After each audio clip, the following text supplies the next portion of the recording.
brings life through death. Every day we must die to allow new life. Every day we must be willing to change with the flow. That is how we grow. That is how we grow. Hello, it is I, Hannah Ruhamah, the Kombucha Mama, and I am so grateful to be here with you today and excited that my instrument collection is growing. My dear friend Claudia, who brings these treasures back from the Amazon rainforest, this necklace, this rattle. I love supporting her work. She does a lot of medicine work with the frogs and the native tribes and preserving their shamanistic traditions. So thank you, Claudia. I really appreciate you and what you bring here. And I am so excited to be here. It is I, Hannah Ruhamah, the Kombucha Mama. Today I have a really special guest. I'm about to bring him on. And I think it's perfect timing because we're talking about spring and grass and newness. And Mark is an amazing activist and raw milk dairy farmer. So I'm going to bring Mark on right now, and we're going to share a little bit about how we know each other. And Mark, because of kombucha, it was 2010, and Whole Foods. Hey, Mark. Good morning, Hannah. Good to have you here. I'm just telling our origin story, which happened to be around kombucha. Even though you're a raw dairy milk farmer in Fresno, you were also making your own kombucha back in the day called Living Tea, I think it was. Yep. That was a few years ago. That was when we began. That was like 10, 12 years ago. Yeah. Yeah, 2010. And so then when the kombucha was pulled off store shelves, I happened to be on a job driving through Fresno with my husband, Alex. And we're like, hey, let's stop and interview Mark about his kombucha. I had no idea about raw dairy, raw milk, or the Weston A. Price Foundation, all of which I was introduced through you. So I would love to share what got you into raw milk. Like, I love raw milk. In fact, I have some in my coffee today. But it was such an eye-opener. Yes, there it is, the beautiful heavenly stuff. And it was so astounding to learn that so many people aren't actually lactose intolerant, they're pasteurization intolerant. That's right. And That's right. It was such a tremendous eye-opener for me. And so many people have found consuming raw milk really supports their immune system in powerful ways. I'd love to hear from you how that all how did you end up a dairy farmer? Well, to tell the story about how I became engaged with raw milk is kind of interesting. It'd take me a minute or two, but it's really kind of insightful. It tells a lot about a lot of things. I spent 17 years as a certified paramedic and teaching paramedic medicine. So I saw humanity in all of its best, worst, and ugliest everything for the first chapter of my life. And my wife was an RN for many years delivering babies. So a lot of medicine in my life, a lot of teaching medicine, a lot of responding to human demand for 911 calls and things like that. But in 1996, my grandparents passed away and left 1,000 acres of land to my brothers and I. And my brothers were occupied doing other things, making lots of money, and were not interested in farming. And I was interested in changing my 24-hour shifts and getting some sleep. And I was done with dead bodies, let's put it that way. And so I took over the family farming operations, but I did it very intentionally. I wanted to be organic. I wanted to be vertically integrated so that I controlled the brand. I wanted to be consumer connected, really, really important. And I took this perspective of food is medicine. And I really wanted to be engaged in people's lives to make their lives better. I'd already seen 17 years of the worst thing in the world. Now it was time to change people through food. So I thought, you know what? I got this land. Let's produce organic alfalfa and sell organic alfalfa. So we did.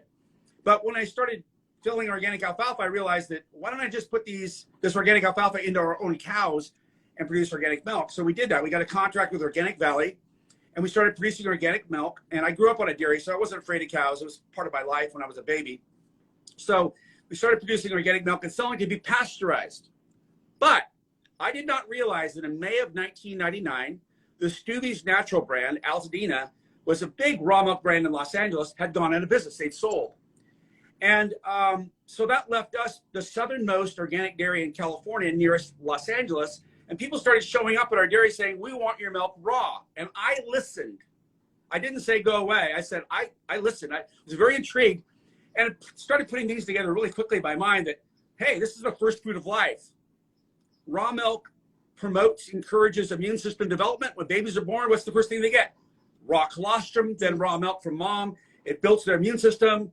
There's a lot of science behind this. Nobody contests, protests, or disagrees anywhere. The FDA, the CDC, the NIH, the World Health Organization, all the gynecologists, all the pediatricians, everybody, that breastfeeding is fantastic. Well, breast milk comes from mammals. We are mammals, human mammals. What's interesting is, yes, thank you, breastfeeding is mammalian raw milk. What's very interesting politically is, if you shift 1 degree left or right from mama, humans raw milk, everybody freaks out. If you go to a goat, a sheep, a horse, a cow, a reindeer, a camel, politically in the United States, everybody comes unhinged about raw milk. So it's really interesting that for all time, for 15,000 years, mankind has used animals to get their raw milk from them to make butter, cream, cheese, milk, and have food today and not hunt or fish and actually thrive because they have this immune boosting whole food nutrition, which is biodiverse, nutrient dense, mineral rich, vitamin rich, enzymatically active, all these great things.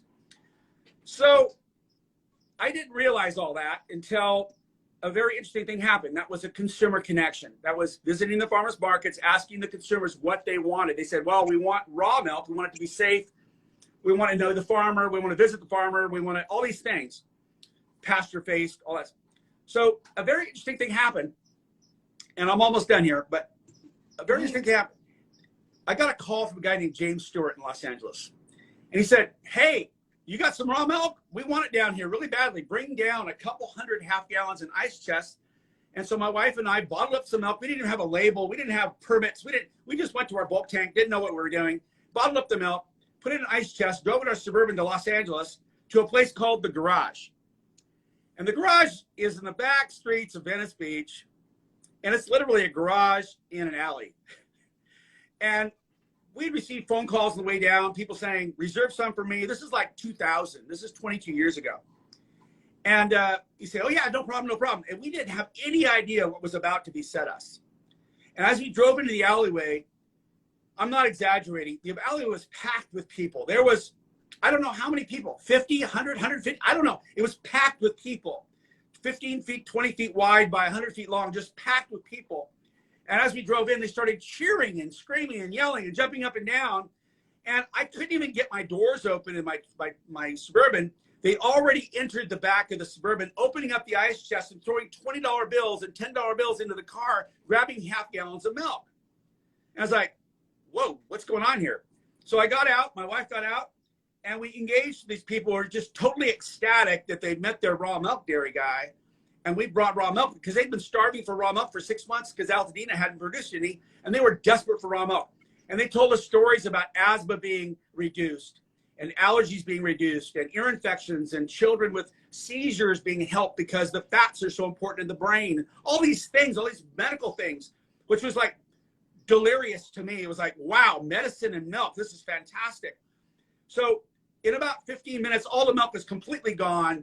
And the hugs and kisses and high fives and screaming and yelling was kind of subsided. I told my wife, I said, let's get the hell out of here. we had thousands of dollars in our car, and we had this back streets of Venice Beach. They said, would you come back next week? I said, you bet we'll come back next week. So we left, and the first thing we looked at each other on the 405 going north was, what the hell just happened?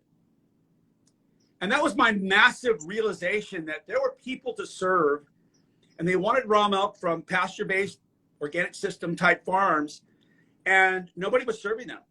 And I'm a very consumer connected kind of guy, and I put two and two together real quick and built a small creamery within a 90-day period with some stuff. I got James Stewart was our first distributor, and he built hundreds of stores, Whole Foods.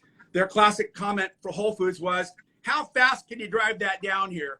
That's what our introduction to get the milk into Whole Foods. We had it in Whole Foods many, many years ago. So that's how raw milk began at Organic Pastures, now Raw Farm in California.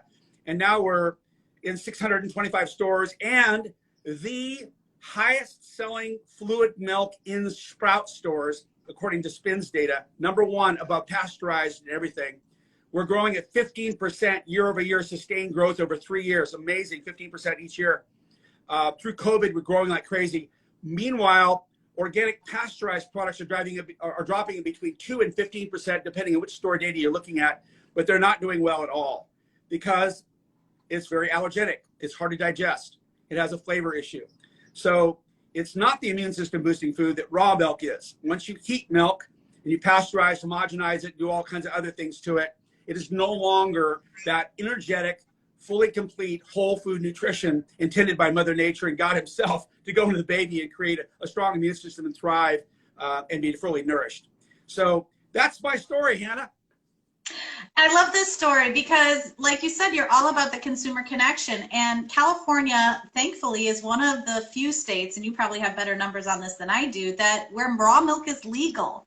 Right. There are states where you have to buy pet food, or there's different workarounds you have to do in order to even get access. It can't be sold for human consumption. It can only be sold for pet consumption or for beauty uses or things like this. And it's kind of crazy that a food source that has been so consistently part of human society ever since we domesticated the cow, the sheep, the goat, the camel, the horse, etc., and to have outlawed this product or to make it inaccessible. And well, pasteurization. Go ahead. There's some good news here. We're only down to about 5 states now where it's actually illegal.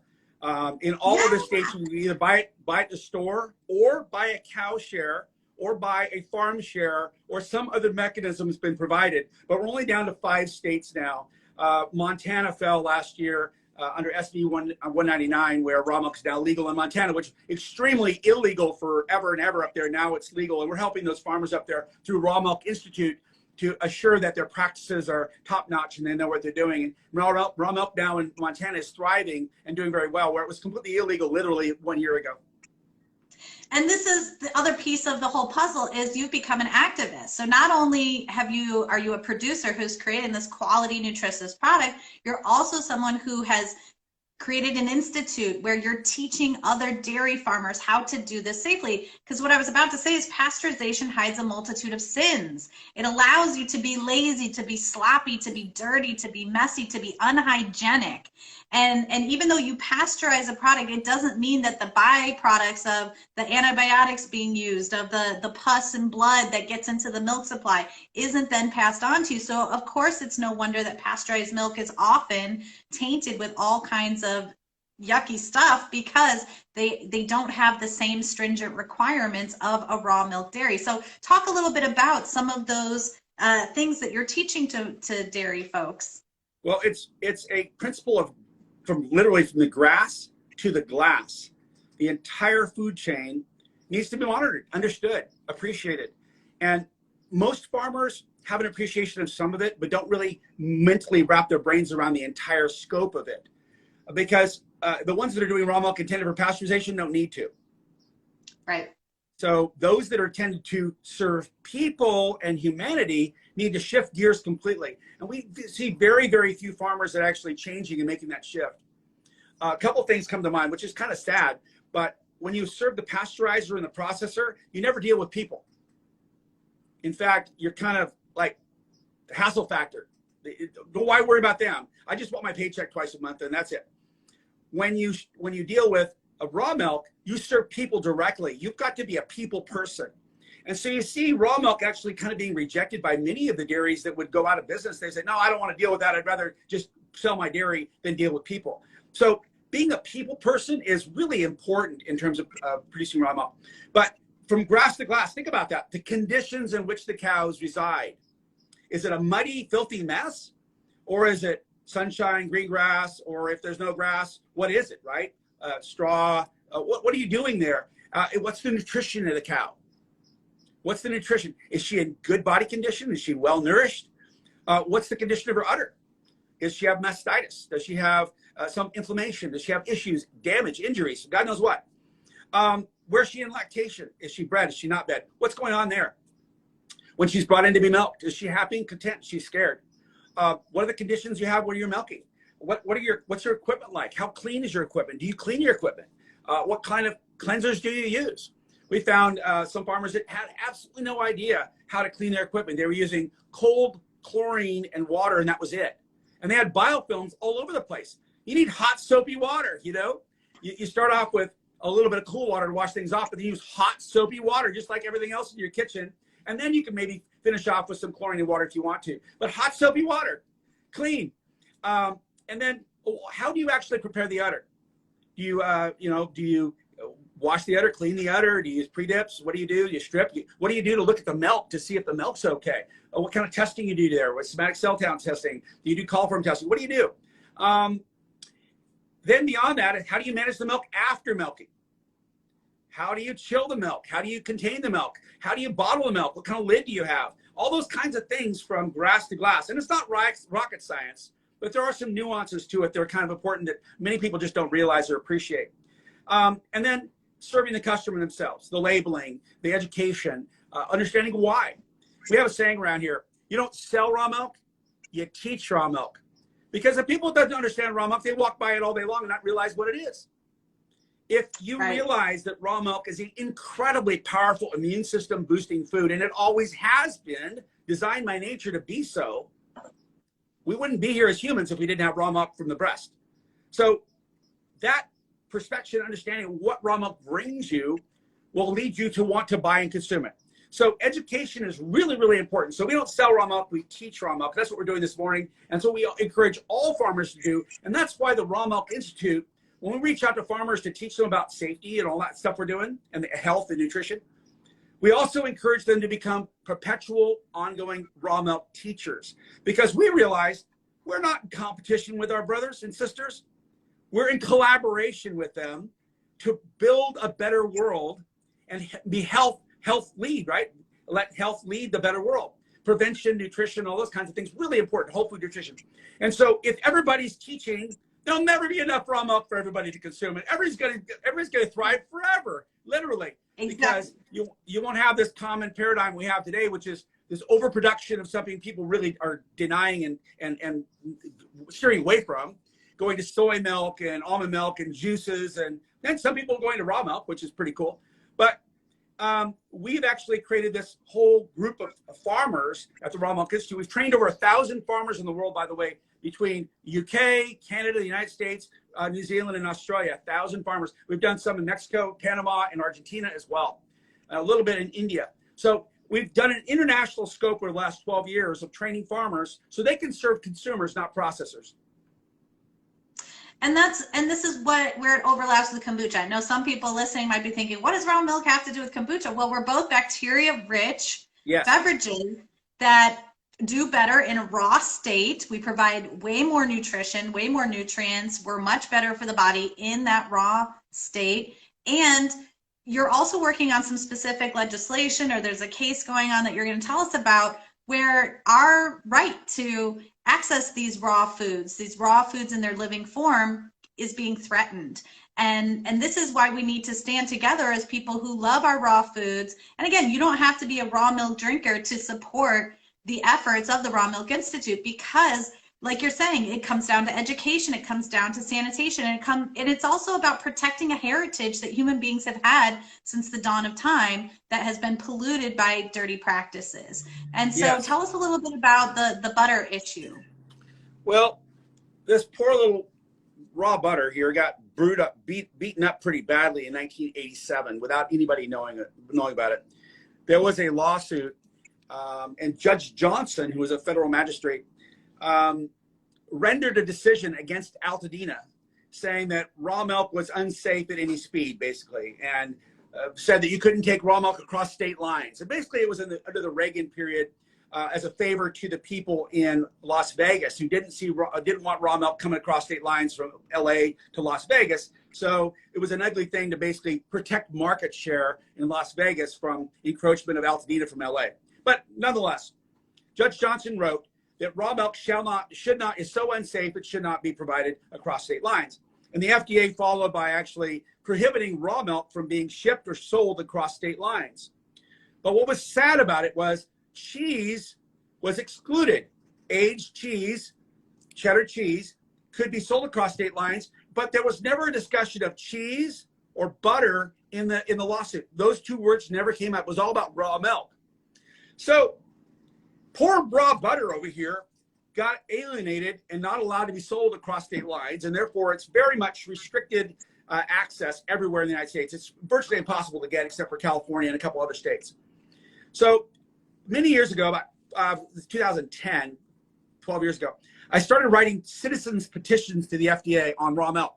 And their response was delayed by 2 years. We had to sue them to get a response. It was just unbelievable. Their abuse and beating up raw milk was just ugly. It was just horrible. It was just off the wall, crazy stuff. I said, you know what? I don't want to poke the bear in the eye again. I'm going to go back on something I can really win. And that is raw butter, because over the last 100 years, there has not been one single case of illness or death from commercially produced raw butter that has low moisture. Not one in the CDC data. So, you know, we can win this fight. This is ridiculous. It wasn't ever mentioned in the lawsuit. It's perfect safety history. It's got low moisture. Water activity is 0.8. And by the way, anybody that knows the science about food safety, the FDA excludes foods below 0.93 water activity from regulation on pathogens. This is 0.8. Okay? So it's like we're not even following their own regulations. Bad bugs. Yeah, it's crazy. That's the FDA. And then it has a low pH. It's acidic, which is protective. And it also has very, very small water pockets, because without enough water, bacteria cannot respire and actually create and duplicate themselves and do bad things. So even if a pathogen was there, it couldn't grow. So water pockets are small, water activity extremely low, low pH, and salt added. So salt's a preservative. So all those things make it an extremely innately safe product. That's why you have 100 years of no illnesses or death.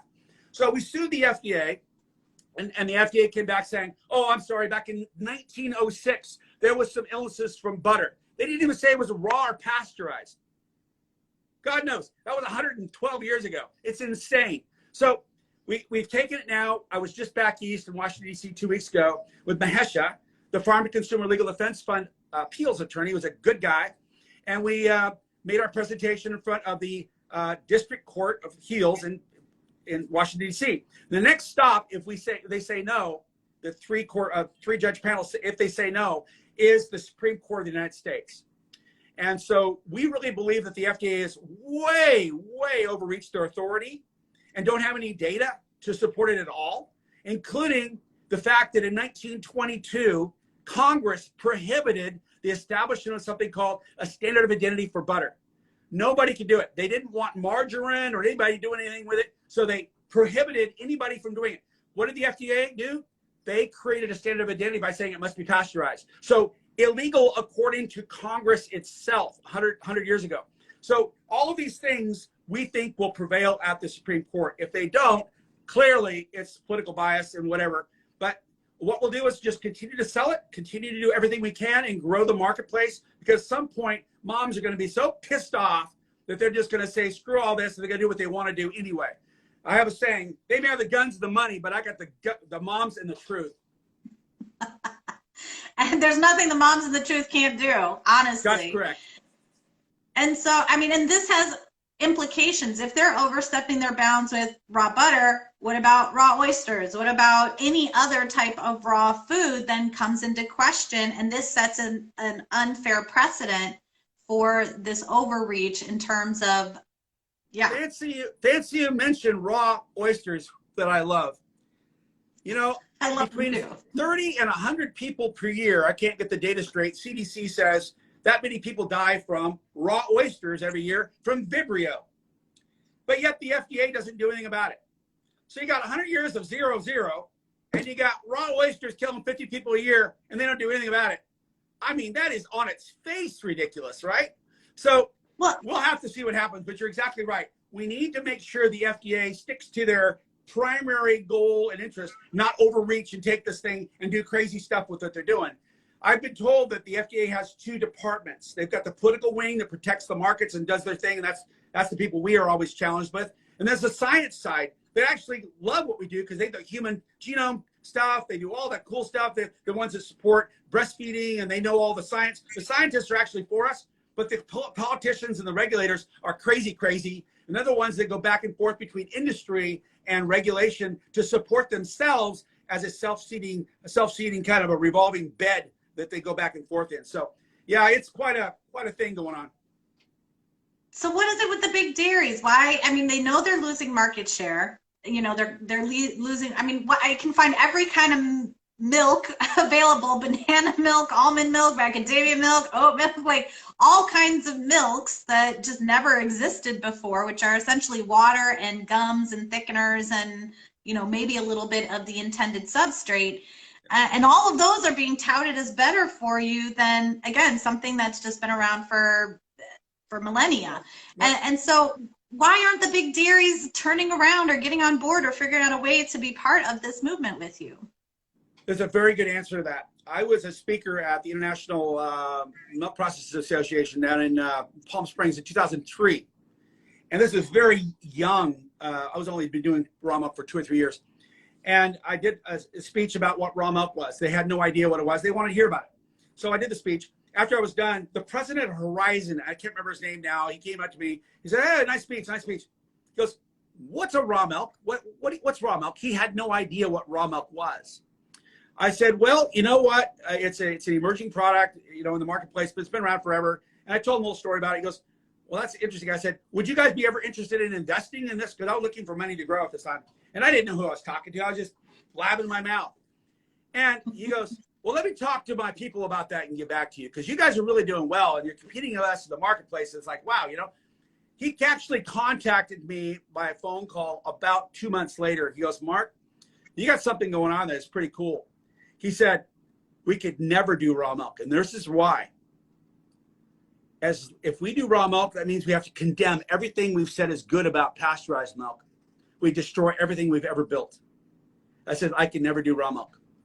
So I thought, well, that's interesting to hear that. Well, you think about it, it's really true, because the big conventional dairy systems are not developed to do that. The trucking systems are not developed to keep milk separate. They don't have separate milk tanks at the creamery. They dump all the milk together. So you have 50 different dairies from God knows what going on, good, bad, and ugly, always having a race to the bottom to do the cheapest milk possible with poop all through it, going into one big common tank. You better pasteurize it. So then they put it into a product that you don't know where the product came from. And the consumers, they're way out there with a highly allergenic, hard to digest product that doesn't taste very good. And like, okay, how are you going to change that battleship and turn it around? You've got to change everything. And you've got to re-instruct everybody that cleanliness is extremely important, and keep your milk separate from other dairies. And you've got to test it, and you've got to do this, and you got to do that. Impossible. So it literally is a parallel universe that doesn't commingle. And that's why it comes from a single dairy, managed by a single farmer that takes responsibility, who cares about the final consumer and knows many of them, and he tours them. There's this consciousness, there's this spiritual human connection between the consumer and the farmer, because they both interdependent on each other. The processor's not, there's no connection there at all. So it's really, really interesting dynamic to see that whole, why they can't do raw. They really can't. Well, and historically, my family did work in dairies, but it was because everyone was forced into pasteurization that they had to eventually get out of it. Because if you couldn't afford the equipment, then you were basically gamed out of the entire market. You weren't able to participate.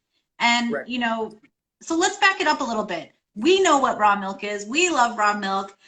Tell people what it is. Let's teach a little, so that people understand what it is we're talking about and why we value this product so much. Raw milk is the first food of life. It comes from mammals. In our case, we get it from cows, and we also have goat milk. But around the world, it's gotten from reindeer in the northern, in Finland. It's gotten from the camels in northern Africa and other parts of the world. In Armenia, there's a lot of camels there. Goats, universally around the world, Mexico, all over the place. Water buffalo, horses in Outer Mongolia, the Asians, incredible amount of goat milk being made into kefir there. And then cows, universally, a lot of the world have cows. Now, when mankind was working hard not to starve thousands of years ago, somebody smart recognized that, wow, I can go get that calf off that cow and get that milk, and it's nourishing. and it's whole food nutrition for me, and I'm not going to starve, and I haven't been particularly successful hunting recently, and all those things I try to farm and grow gets eaten by the cow, and you know, it doesn't work so well there. And fishing hasn't been really good. You have no crying babies at night because everybody's got food. They've got butter, cream cheese, milk. And if you really got hungry, you could eat the cow.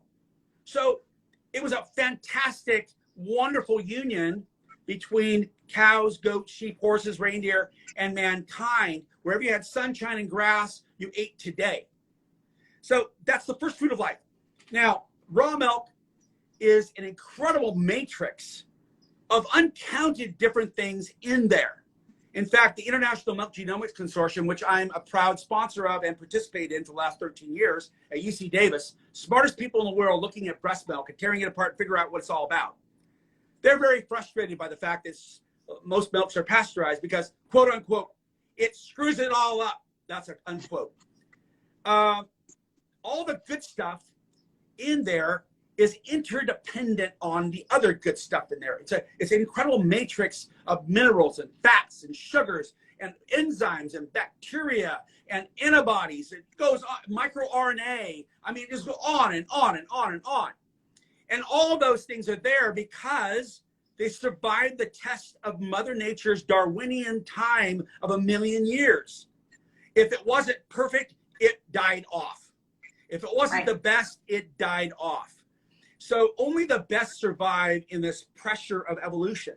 And so the generation by generation stresses and pressures created this optimal food of nutrition that not only nourishes, but also protects. It also signals all kinds of antibodies and microRNA that keep the baby regulated, because now it's outside of the umbilical cord, so that mother's information can get to the baby and keep it in line with what it's supposed to do. Because the computers on the baby aren't set yet. They're still trying to figure out what's going on. It can, you know, if you can think about the genome of the body, the genetics of the body as a hardware, the bacteria are the software. And you just think about your cell phone, it doesn't do squat without apps, right? That's right. So you better download some really good data and operating software into it so you genomically operate properly. And that's what raw milk does, along with other whole food nutrition, including kombucha, by the way, fantastic stuff because it's got the biodiversity, bacteria, and yeast. And those are all the things that help us keep genomically aligned, going in a good, healthy bandwidth. Unfortunately, antibiotics are great for us if we need them to save our life. But the side effect is they really screw up our genomic bandwidth by killing off broad amounts of bacteria, which are critical to us functioning properly genomically. Because bacteria take up such an important part of the human genome in terms of directing us at the cellular level. Super important. You can read all about it. We spent billions of dollars to figure that whole thing out in the Human Genome Project. But raw milk is this whole food, and it's changed completely by pasteurization. You would never think about giving somebody a blood transfusion after pasteurizing the blood, would you? My God, it would kill you. Well, the same thing with raw milk. We pasteurize it before we consume it. It really messes us up. Why don't we, in the breast banks where mothers donate their mother's milk for breast banking, instead of pasteurizing that milk, why don't we just test the mothers for tuberculosis and whatever, HIV, and make sure that the milk that's put into that breast bank when it's fresh frozen is actually clean and pure? That's much better. And by the way, our children, the babies that need it, the premature babies that need that breast milk, would thrive. In fact, that's exactly what the International Milk Genomics people have done, is they said, we've got to have whole raw breast milk and the elements found in that raw breast milk for those premature babies, because pasteurized doesn't work. They don't have a complete digestive tract that has the enzymes and all that stuff that whole milk does, because it's a whole food. Everything's there. When you pasteurize, 90% of the stuff is not there anymore. So whole foods mean whole foods. So raw milk, I could go on all day about it, but the bottom line is you really need to try some. Taste it yourself to find out how it works for you, because most people go, wow, it's so different. Number one comment, it's delicious. Yes. Number two is, my tummy feels really good. I don't have a problem digesting it. Number three is, I don't have a reaction or allergies to it. And so that's the top 3 comments. Children thrive on it when they're breastfed. Mom stopped breastfeeding, go to raw milk. It's just like mama. A little differently because obviously the antibodies are slightly different, the fats are slightly different, but very, very, very common, very similar from mom's milk. So are goats and cows and sheep, very similar to humans. We've evolved together for so many years that we're very similar in that regard. So all I can ask people is, if you've got problems with pasteurized milk, not everybody does, but many, many people do. Try raw milk and see how it works for you. And I'm going to make a personal bet. Most people say, oh my God, this is delicious. Well, and I think if you're lactose intolerant, definitely try raw milk, because the bacteria that consume the lactose, the milk sugar, are still present in the milk and will help your body to digest it. Now, I believe it's if you have a casein allergy, is that right? If there's a specific protein in the milk you're allergic to, then raw milk won't help with that, correct? It may or may not. Here's the thing. Okay. It's true. It's true. There are certain proteins found in certain milks that some people are very sensitive to. It has to do with the fact that the leaky gut syndrome is really incredible right now. The leaky gut is so open, and everything that's supposed to stay inside of the gut area, inside the lumen, actually escapes into the blood system, and our bodies react to that. So we have gut structure problems as well as gut colonization problems. A lot of us are missing our mucosal linings, which all kinds of problems with permeability in the intestines. What's that? Raw milk and kefir, right? Like, so that when people have leaky gut, I'm always like, milk kefir, milk kefir, milk kefir, because what you're going to do is create what you need to help knit that back together so it isn't so porous and allowing things to get, like you're saying, into the bloodstream. And, you know, this is the great thing about raw milk, is it can be turned into so many products.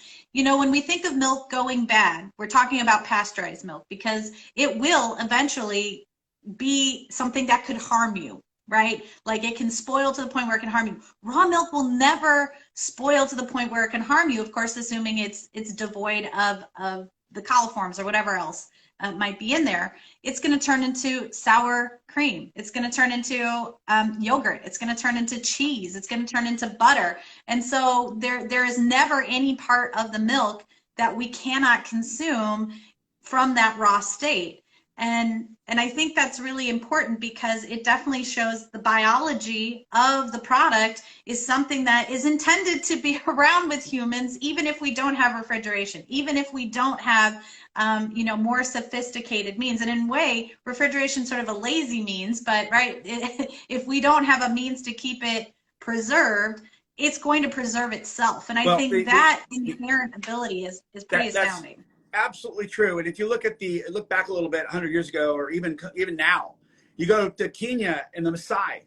A lot of black people in America have lactose intolerance like crazy, but Kenya, they don't have any lactose intolerance at all, because they're drinking raw milk. So it's literally, like you said at the beginning of the show here, it's pasteurization intolerance.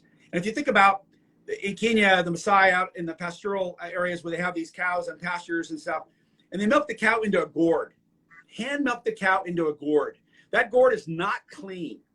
It is from the last week's milking. It is filled with inoculum, the mother cultures, as you know from kombucha, the mother cultures which inoculate the next round of milk. So you milking this milk, this warm milk, into a gourd which is not clean, has the mother cultures from last week, it becomes kefir literally within hours, within a day. You've got this acidic, wonderful whole food nutrition, curd and whey, and all these things going on in there that literally is a lactofermentation process, which allows preserving it for months as it becomes more and more acidic. And you can strain it out. You can take the whey out. You could actually ferment vegetables, cure vegetables, and you take the curd and you put it through a strainer, and that becomes cheese.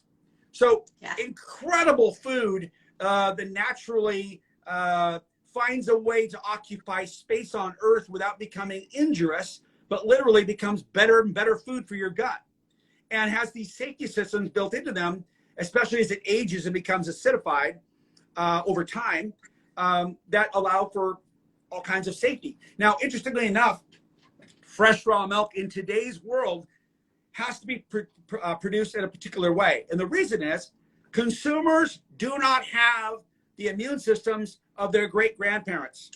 They do not have the immune systems of those that live on farms that pet calves and roll around in the dirt all day long and have manure on their faces. Okay? They have an immune system brought to you by first world medicine, which is antibiotics, washing your hands all day long with sanitizers, and not being connected to the biome around them very well. And the biome around them in the city is not particularly biodiverse anyway. So we have a problem with the farm community where you produce the raw milk and the cows in that environment, and the environment in the city, and the fact that you've had so many antibiotics used in the farm community for so long that you now have antibiotic resistant bacteria, and that's obviously coming from medicine as well as farming, because farming uses so many antibiotics. We don't ever, but many farms do. And obviously in cities, if you get a sniffle, you go get an antibiotic. So what we've done is we created superbugs. Well, we created superbugs against the background of a weak immune system and lack of biodiversity. Now you got a real problem on your hands. And that's what we are today. And that's why raw milk is thriving, is because people are trying to build back that fundamental immune system, that innate immune system, as well as the adaptive immune system, because you have bacteria that your body can create antibodies to, that actually is the underlayment of good health. And so more and more people, especially the really bright, either newly graduated doctors that know something, like the DOs that know something, or the chiropractors, the people who get naturalists, that get into prevention, talk about eating a whole food diet. They may not say raw milk, but they say a whole food diet, which is nutrient dense, biodiverse, and all that kind of stuff. They're saying raw milk, guys. In fact, I love this. Go to the USDA dietary guidelines, and you'll see the PDF. What is the logo above the USDA? Up at the top left corner, and you will find a breastfeeding mother. I find that to be incredibly fantastic, because that means the USDA actually says mammalian raw milk is fantastic. And you know what? That's true. The first 3 pages, they talk about how fantastic breastfeeding is for babies, with all these fantastic, wonderful benefits. Well, guess what? 95% of those same benefits come from raw milk from cows, goats, and sheep and horses. Not all of them, but most of them do.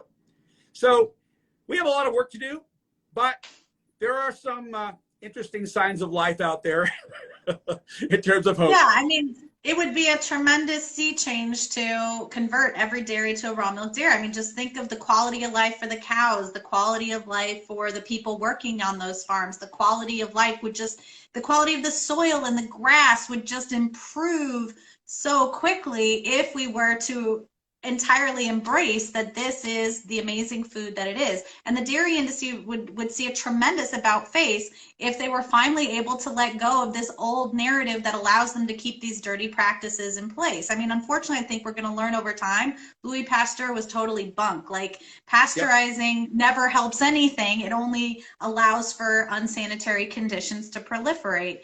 And, you know, and if it also reminds you know your farmer. Be close to those who are making your food, because that's how you can ensure the quality of the product. And I know people look at the price of raw milk and think, whoa, this is expensive. But if you're buying some of those non-dairy milks, you're paying almost the same price. And now you're drinking a bunch of seed oils, which have such an allergenic effect in the body. So if you've switched to a non-dairy milk and you've got mucus and phlegm and all this stuff coming up, look at the label. What is in that product? It probably is something that is not supporting your immune system. And if you have access to raw milk, we're so grateful here in California. I can go to my local co-op grocery store and pick up my Organic Pastures, and it makes me feel so good. Plus, there's more than one raw milk dairy to choose from, which is amazing. And so really appreciate the work that you do, Mark. It takes a passionate soul like yourself who cares so much in order to keep this ball moving forward. Is someone taking over the farm? Is it going to remain a family farm? Oh, my son Aaron has his master's degree, his MBA, Fresno State, brilliant, great lead. He's the president of our operation now. I'm the CEO, chief excitement officer, and I help him all the time, but he's in charge. I stepped out of the way. I'm doing more work on the nonprofit side with Raw Milk Institute, helping other farmers to do a good job to make sure that everyone emerges well in this market. But my son Aaron is running the operations. My daughter Kaylee, as you know, she's very much a social platforms queen. My God, she's carrying our message all over the place with live videos constantly. So the content and everything going on is wonderfully managed by Kaylee. So We have a great team here. We have 65 employees, including 25 of those people are actually truck drivers that deliver to 600 stores every week. And we've got a whole other 20 people working in the creamery and 20 more people working out of the dairy. We're starting dairy number 2. We're selling like crazy. We're growing. We're thriving. And I feel incredibly good at 61 years old with the purpose that I've started many years ago, the baton's been handed off, and I feel really good about that. My wife and I are enjoying doing all kinds of fun stuff, supporting them and doing that. And the grandchildren, they're totally engaged and fun. Now they're 8, 10, 12 years old, and really going to be the breath of fresh air for that next generation as well. So there's no signs here of any generational die-off. It's generational thriving at this point. That's tremendous. And so where can people find out more about all the things we talked about, both Organic Pastures Dairy, Raw Meat? Give us the handles, give us the websites. rawmilkinstitute.org. rawmilkinstitute.org will help any farmer anywhere for free. There's no we have a big grant from Google, sustainable Awesome. grant, a 23rd, the 11th hour fund. Really thought that what we were doing is fantastic. One of the Google's grandchildren had a lot of problems, and raw milk straightened them out. So they really appreciate that. And that's wonderful. That's rawmilkinstitute.org. Rawfarmusa.com. And you can see what we're all about in California. You can, rawfarmusa.com. Fantastic. Come visit us. We have the Camping with the Cows event, which is April 30th, which is an overnight stay under the stars with bonfires and touring and getting to know us all. And you know what? Follow you, because you're a big teacher. I'm serious, Hannah. You do a great job of teaching the immune system and whole food nutrition, along with fantastic kombucha, which has been a tea consumed around the world for thousands of years, has different names from different cultures because it's so freaking old. It's fantastic, right? Because it was the tea. It was the tea that would last. It was the water you added honey to, or the milk you added cultures to. It was the fermentation practice. So you're a great teacher. It's literally a whole beautiful new emergence of health where people just don't get sick, or if they do, it's rare. And that's a beautiful thing, because if you've got health, you've got everything. And if these last 2 years haven't really put the fine point on that, then I don't know what we've been doing. But stay well, stay healthy. Everybody else do the same. Check out Organic Pastures or your local raw milk farmer. Check out Raw Milk Institute. And thank you, everybody, for being here today. We really appreciate you. Thank you, Mark. You're welcome. Thank you for having me on. Have a good one. Bye. Bye.